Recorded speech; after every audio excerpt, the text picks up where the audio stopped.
سواء يقدر يكون متدين، يكون مؤمن، تكون داك المرأة دايره النقاب كيف ما بغاو يكونوا.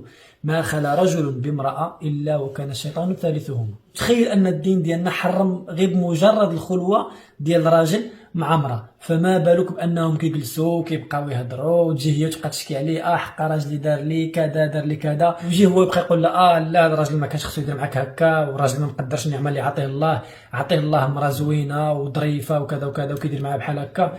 ها الشيطان بدا كيدخل. للاسف الثقافه الغربيه اجتهدت باش ان تدخل لنا هاد العلاقات هادو اللي ولاو حنا كيجيونا عادي جدا، والهدف الوحيد من هاد الثقافه هو انها تشتت الاسر المسلمه وتبعدها على الدين ديالها. وكنقول اخويا وكنعاود هاد الشيء علاش الله سبحانه وتعالى حرم العلاقات الغير شرعيه، وحرم ان الراجل يختلي بالمراه. ودابا انت وهذيك البنت غير كتنافقوا بعضياتكم، انت كتنافقها بكلمه اختي وحتى هي كتنافقك بكلمه خويا، اما راه ما كاين حتى شي حاجه من هذا الشيء هذا. كاين اخي محمد، والله الا عندك الحق اخي، قنعتيني صراحه.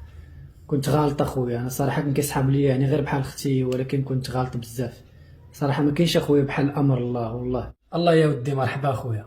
وحتى نتوما بغيت نقول لكم انه المرجع ديالنا الاساسي هو كلام الله وكلام الحبيب صلى الله عليه وسلم. اختي الا بغيتي تعيشي في واحد الحياه اللي هنيئه قريبه من الله سبحانه وتعالى في ظل الرحمه ديال الله سبحانه وتعالى، تبعي داكشي اللي امرك الله سبحانه وتعالى به، وبعدي على داكشي اللي نهاك عليه، لان الله سبحانه وتعالى هو اللي عارف مصلحتك ومصلحتي ومصلحتنا كاملين. كاع الحاجه اللي كتضرنا نهانا عليها، وكاع الحاجه اللي كتصلح لينا امرنا بها. ولذلك هذاك الصديق اختي اللي انت كتعتبريه صديق وكتقولي بحال خويا وكتلاقاي معاه، حاولي تحبسي العلاقه ديالك معاه، وبركه من داك الخروج والدخول معاه والهضره في التليفون. وصدقيني اختي انك طبقتي هذا الشيء غتحسي بواحد الرضا نفسي وبواحد الراحه داخليه، لانك غتكوني بعدتي على شي حاجه نهاك عليها الله سبحانه وتعالى.